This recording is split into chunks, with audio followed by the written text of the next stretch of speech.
position opened up in our 7th and 8th grade English, she was one of our strongest candidates because she knew every single student in that school. Being an art teacher, she had students kindergarten all the way up through 8th grade coming in and out of her classroom. So you may have that mindset like, okay, this is my only job. I am only going to be a kindergarten teacher, or I'm only going to be a 5th grade teacher.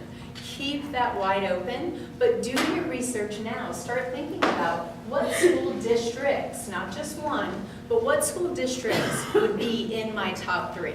Those are the school districts that I want to get my foot in the door. I want to do my student teaching. I want to do my observations there. I want to become a substitute as soon as I get my credential. Because that's where you're really going to have those opportunities, because the principals will get to know you and they'll say, wow, that's somebody I really want on my staff. Watching you all the time.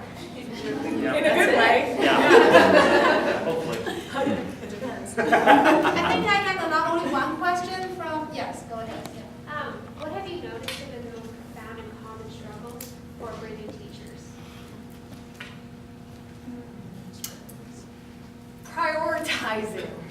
You've got a million things that come at you, and everything is equally important to the people who are telling you what you need to do. Figuring out how to prioritize it all. That's a struggle because this is a job that you have to get in before you can truly figure it out. And the more you're in classrooms, the more you're in schools, the more you watch people create those systems of instruction, and the more you watch, ask those questions. How'd you know to do that? Why is literacy taking 90 minutes compared to science taking 45, or whatever it is in elementary school? Ask those questions to help those experts. Those experts can help you prioritize. Because literacy is important, math is important, science is important, social studies is important, park test scores are important, safety is important, discipline, I mean, everything is so, it comes at you so much. Figuring out how to manage it. All right. Agreed. Thank you so much.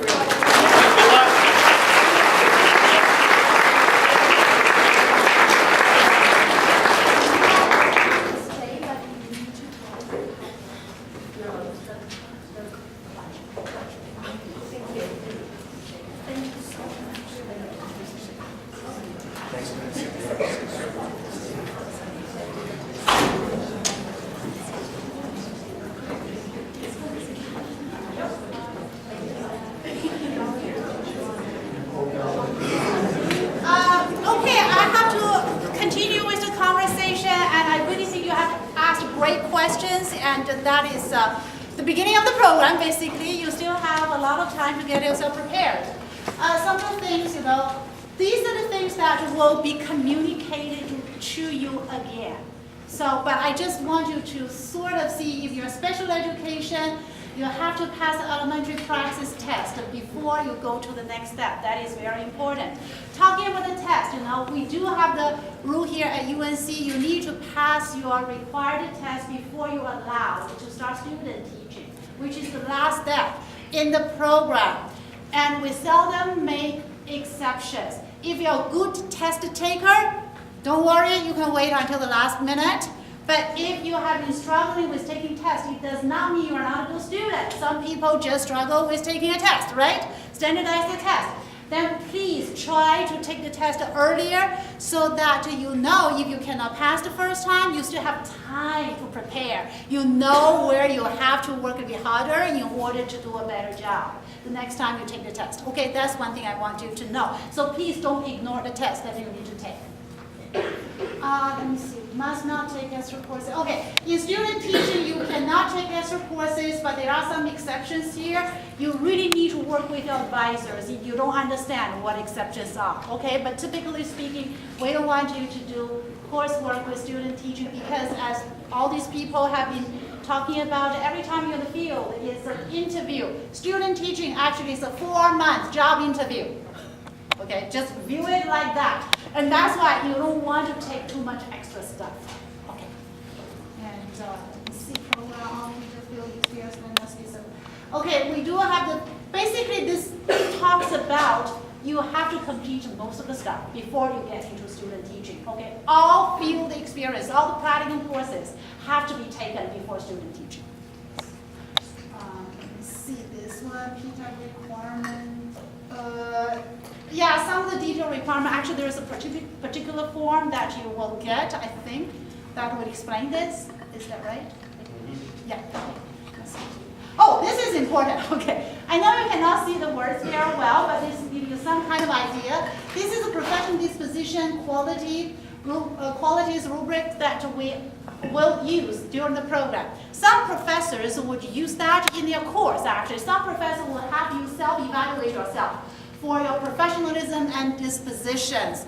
And during the process in the program, you will be formally evaluated for professionalism and dispositions at least once before student teaching. And then you'll be evaluated in the student teaching for sure. And this has nothing to do with the good grades you are going to get from the courses you are taking. Okay, this is purely about your attitudes, your disposition, if you are professional, that kind of thing. Straight A students may get stopped, okay, at the point of student teaching because of the issues related to dispositions and professionalism. How do you work in small groups? How do you work with peers? How do you talk with your professors? How do you talk with the peer students? How do you interact with teachers? How do you interact with the principals, the parents, the children? All these count. So please, take this very seriously. We do have the link that will get you to this particular form. And by the end of the program, before getting to student teaching, I'm sure you'll be very familiar with this particular code. Okay. And some of the requirements, all the candidates must attend all mandatory teacher education orientations. And GPA is also important. Different programs have different GPA requirements, but you really have to hit the GPA for your specific program area, okay? For elementary is 3.0. If you fall below that, probably there's one semester for probation for you to, make up the GPA, but then if you continue to earn low GPA, then it's going to be problematic. Just let you know. Okay, next one. See, field work, okay. Field work is an integral part of the program that is very important, and placement requirement, teacher candidates do not arrange placements. That is very important. You will be invited to give some preferences, but it does not mean all your preferences are going to be guaranteed, okay? We have to take a lot of factors into consideration. There's the factor of diverse settings, because we really, this program is really for public education. We really want you to be exposed to a diverse settings. That's why we try our best to place you according to the mission, according to the belief that this particular UNC teacher preparation program has. So that's very important. And be professional, seek help and support in a timely fashion, follow guidance from your professors or the field supervisors. When I say seek help, I mean it. Okay, all the professors, all the supervisors, your program advisors, they are all here to work with you to help you succeed in the program. We really want you to get out of this place, really prepared to get a job that you like.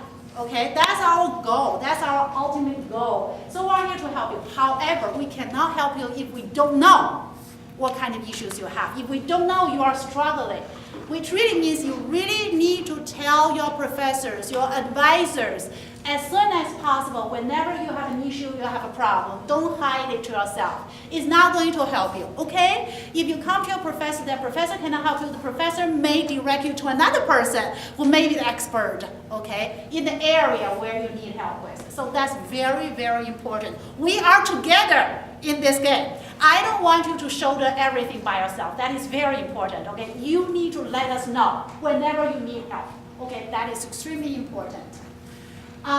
This is something that I sort of want to talk about. I'm not going to use a lot of time, but I found a lot of students in their senior year, they still have to do that. How to handle issues of grade dispute with professors.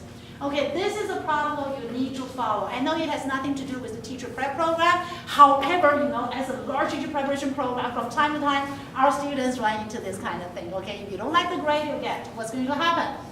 First of all, in higher education, any institution of higher education, nobody can tell the professor how to grade. Nobody has the authority over any professor to say, hey, I don't think you're fair to the student, you got to change the grade. We don't do that. Even the president of the United States, The president of the United States, of UNC. Even the president of UNC, I guess including the president of the United States, okay, cannot tell a professor to change a grade. That's for sure, okay? But then sometimes, there is something wrong with the grade you get. First of all, professor is the first person you need to talk to. Okay, because eventually it has to come back to the professor. Talk to your professor first. How do you talk to your professor? It does not help you if you go to your professor's office and say, I don't think I deserve this grade. I worked so hard. I'm a straight A student. How come I get a B? Or I get a C here. Guess what? As a professor, I can tell you, well, then this is your first B. Okay, that's not the way to earn a grade. Okay, whatever you've done in the past is irrelevant, first of all. Another thing, I worked so hard. I even need to go to sleep. I did not attend the wedding of my brother, whatever. Okay? Guess what? It's irrelevant. Okay? I ordered a bridge. You build me a house. I'm not going to pay for the house. Are you getting what I'm saying here? So effort is important. However, when you put an effort into the wrong place, it does not help you. That's not the argument you're going to use. It doesn't help you, okay? And also, it doesn't help you if you go to the professor and say, okay, here's my project. I don't understand why I got B or C, whatever. It doesn't help you either. I'll tell you, as a professor myself, okay, been there, done that myself, and also become a department chair and then become a school director. The most effective way, you need to do some homework, okay? Go back to the project requirement. Look at all the requirements there, and then look at your own project, okay? Circle the places, highlight the places where you think you have done what the professor asked you to do in the syllabus or in the rubric or in the project requirements. Do some homework yourself. Highlight those areas that you think your professor may have missed, or you think you have done it but professor doesn't seem to agree. After you do this kind of homework, you take this to the professor's office. Instead of saying, I don't get it, why? You say, okay, this is a grade I've got, it seems, but I don't understand, where I did wrong because that's my understanding. Look at the project. So you need to help the professor a little bit, okay? What will happen is that sometimes, in my case, I just say, I look at it again and say, you know what? You have a good point here. And when I read, 200 projects in 3 days, probably I did miss this part. Okay, I'm convinced by you. Okay, so your grade may be changed. In some other occasions, the professor, yes, I noticed that actually. However, remember the text that I asked you to read on what page, whatever. That's the thing that, remember that I said you are supposed to utilize to have the argument here, and you did not do that. Then you learned why you missed the point. Okay? That's the way to go to your professor. Okay? So, this is something I really feel I need to tell you because I have encountered so many grade appeal, that didn't go anywhere. And then if still, you believe that you're right, the professor believes that she or he is right, then you're not getting anywhere, the next person in the line communicate with either the program coordinator, I think the program coordinator. If not resolved, then you need to communicate with the department chair or the school director of the unit where the professor is housed. The reason I'm saying that, many of you are in 2 colleges, okay? Probably HSS, the College of Humanities and Social Science, and the College of Education. If it is a history class, you have a problem with the professor of the history course that you have just taken, it does not help if you come to see me. Because that professor is not housed in the College of Education. I don't have any purview, I don't have any authority over that professor. Understand? So you need to talk to the department chair in the department where the professor is housed. That's very important, okay? Because it happened to me at least 3 times. In the past 5 years, okay, the student came to my office and said, you know what, this is a mathematics professor, there's nothing I can do, you really have to go back to the mathematics department, okay? And then if between you and the department chair still cannot resolve the issue, the last line is the college dean, okay? So there is an appeal process. It's not a good idea to send your appeal request to the president or the dean right away, because you know what? Your letter will be forwarded to the professor directly, unless you have taken the right steps, okay? So that's the procedure for grade appeal or other issues, okay? Unless, you know, sometimes you don't go to the professor if it is not a grade, it's something else, like sexual harassment. Probably you don't want to go to the professor, okay? So there are some exceptions, but you know, the typical things, you'll have to go through this kind of procedure. All right? I hope this is a little helpful. I think this is the final thing that I have to share with you. Typically, we don't talk about the international experience until before you get into almost get into student teaching. But we have learned that a lot of students need more time to think about that. And today you have heard from the HR people and the school principals, they really they would love to have you have some kind of various experience. So going abroad is one of the things that we do here on UNC campus. I strongly encourage you to consider study abroad or even student teaching abroad. You know, that will really, really get you be exposed in all kinds of things. Actually, this at UNC, on UNC campus, generally speaking, we really would love to encourage all our UNC students, not just teacher candidates, okay, all UNC candidates to have some international experience. It is, you know, we are in a world that, you know, it is really helpful if we know more about what is going on in the world at an international setting, okay. So this is something that I would like you to start considering, because, you know, it takes time for people to make some decision about going abroad.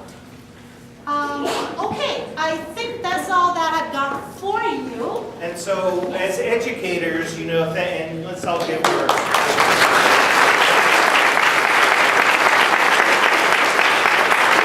As educators, you know, one of the things we all have in common is we like to talk. We like the sound of our own voice, so the next 45 minutes is mine. I'm teasing. I will be done in 5 or 8 minutes. As professor of record, there are a couple more things that I would like to go through with you, but I want to amplify some of the other things that I heard. First of all, you don't know me that well, but I got my first teaching license when I was 20. I've been an educator for 40 years this year. I've been a teacher, a science teacher, for 19 years. I've taught from the 3rd grade through graduate school. I've been a principal, a state education department officer. I have been a superintendent. I've done everything but be on a school board, and I'm not going there. Okay? It's a great thing. How many of you aspire to be principals someday? Zoe, you had a question about it, right? One of the things we know about research is that we shouldn't judge you as a teacher until you've been a teacher for 3 to 5 years. Give yourself time to learn. And that stuff about growth mindset, I'm still learning. I started June 20th here, and I learned something new today. That's what keeps me alive, is learning. That's what I love. I hope that's part of what you love about this. I hope that you learn to love this profession. Welcome to it. But if you stink at it, find something else. I'm serious. Because you know what? The kids and the parents will convince you if you don't love it. When a parent sends their child to school, they hope for 2 things. Anybody know what those 2 things might be? They hope they're going to learn something. Peace and quiet.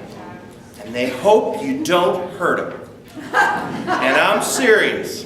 But they hope they eat lunch. Well, yeah, that's part of the don't let them be hurt, right? If their child comes home crying because you hurt them in some way, you're going to hear about it, and anymore, it's not going to be nice. I'm not saying that to say be careful. I'm saying that to say love them. Pay attention to them. Think about what they need. You're going to start out as a teacher thinking, how am I going to get through this day? By your 3rd to 5th year, you need to be thinking, What kind of an experience did I send home? And the homework I sent home every night was, what's the conversation you're going to have with your parents around the dinner table tonight? Is it going to be about how Johnny shoved peas up his nose?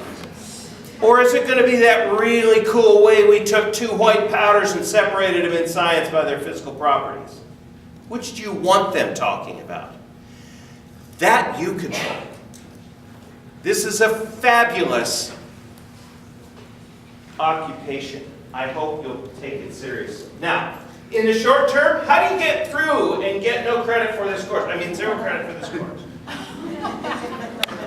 Your checkpoint class, this class, is one of 3 checkpoints you're going to need to go through. And they have specific requirements that you need. One of just changed 45 minutes. Well, what time is it? 3 hours ago. You will not be fingerprinted as part of 110. And if you have been, I will return it to you. You will have to be fingerprinted to get your license. But CDE has changed their process and their procedures. Okay? Even though we send in their fingerprints, they're going to hold them until you put your application in for a license. So we have other processes and procedures to make sure that you're not a hardened criminal being put out there with those little kids. The first of them is called an oath and consent form, which you must fill out honestly. And if you have some kind, I'm dead serious, I've been doing this all week with students. If you have a conviction for a misdemeanor, I need to see you one-on-one in my office so we can have a conversation about how it impacts your future in this profession. If you have a conviction for a felony, I'm going to rule you out. Sorry. New policy. Now, suppose you had a conviction for a felony that's getting knocked down to a misdemeanor. Come see me.